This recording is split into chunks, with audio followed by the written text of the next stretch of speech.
শরীয়তপুর সদর উপজেলার বিনোদপুর, চন্দ্রপুর ও মাহমুদপুরে স্থানীয় একটি প্রভাবশালী চক্র প্রশাসনকে বৃদ্ধাঙ্গুলি দেখিয়ে চালিয়ে যাচ্ছে অবৈধ ড্রেজিং ও বালু বিক্রয়ের সন্ত্রাসী কার্যক্রম। বিগত সময়ে ড্রেজিং কার্যক্রম তেমন দেখা যায়নি, তবে এখন তা বেড়ে ৩ গুণ। কার্যকরী আইনি পদক্ষেপ কোনো এক অদৃশ্য কারণে বন্ধ লক্ষণীয়। ৩টি ইউনিয়নে অন্তত ২০টির অধিক বাংলা ড্রেজার বসিয়ে অবৈধভাবে বালু উত্তোলনের ফলে ভেঙে পড়ছে রাস্তাঘাট, স্কুল প্রতিষ্ঠান, ফসলি জমি, গাছপালা ও বসতবাড়ি মসজিদ। উল্লেখ যে কিছুদিন আগে পালং মডেল থানায় কয়েকজনের বিরুদ্ধে সাধারণ ডায়েরি করা হলে আটক করা হয় ২-১ জনকে। আইনি ফাঁকে বের হয়ে আসে তারা, কিন্তু বালু উত্তোলন ও বিক্রির কাজ বন্ধ করা হয়নি বা যায়নি। স্থানীয় চন্দ্রপুর ইউপির ৪ নম্বর ওয়ার্ডে একটি প্রাথমিক বিদ্যালয় নদীর সাথে অবস্থিত। শিক্ষা প্রতিষ্ঠানটির তরফ থেকে নাম প্রকাশে অনিচ্ছুক জানায়, তারা ছোট ছোট বাচ্চাদের ক্লাস চলাকালে শব্দ দূষণে শিশুরা কোনোভাবেই পড়াশোনায় মন বসাতে পারে না। তাছাড়াও নদী ভাঙনের ফলে স্কুলটি নদীর গর্ভে বিলীন হবার ঝুঁকি তৈরি হয়েছে। চন্দ্রপুর ইউপির শেষ সীমান্তে চিকুন্দি ইউনিয়নের ভেতর একটি মাদ্রাসা ও এতিমখানা রয়েছে, যেখানে প্রধান সড়ক সংলগ্ন স্থাপিত হয়েছে। প্রধান সড়ক একাধিকবার ড্রেজিং করার কারণে ভাঙনের মুখে পড়ে ও নতুন করে সরকারি তহবিল থেকে বাজেট আনা হয় একাধিকবার।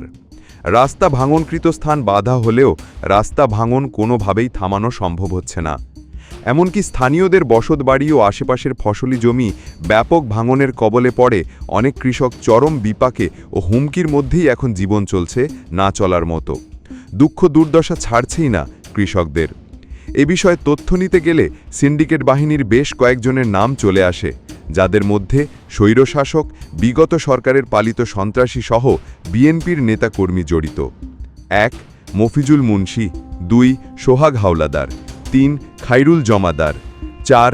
মনোয়ার কাজী, ৫. নুরুল হক ফকির, ৬. বাশার সহ বেশ কয়েকজন স্বার্থান্বেষী সন্ত্রাসী বাহিনীরা।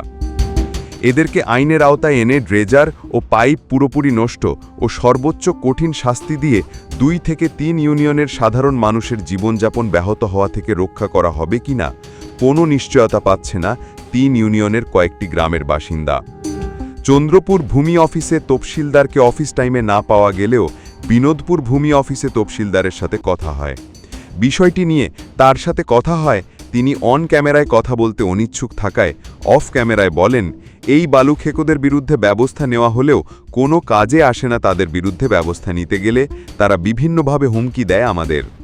তিনি মামলার কপি দেখিয়ে বলেন, সদর উপজেলা প্রশাসনের নির্দেশনায় বালু খেকো কয়েকজনের বিরুদ্ধে পালং মডেল থানায় মামলা হলেও কিছুদিন জেলে থাকলেও পরে আইনের ফাঁক ফোকর দিয়ে বের হয়ে আবার এই অবৈধ কাজকর্ম শুরু করে। এ বিষয়ে উপজেলা প্রশাসন যা ভালো মনে করেন তাই করবেন। স্থানীয়দের অভিযোগ, বালু উত্তোলনের বিষয়টি নিয়ে প্রশাসনকে বারবার অবগতি করা হয়েছে। কোনো এক অপশক্তির কারণে তারা এই বিষয়টি আমলে নিচ্ছে না। শরীয়তপুর থেকে রাকিব হোসেনের পাঠানো তথ্যচিত্রে ডেস্ক রিপোর্ট।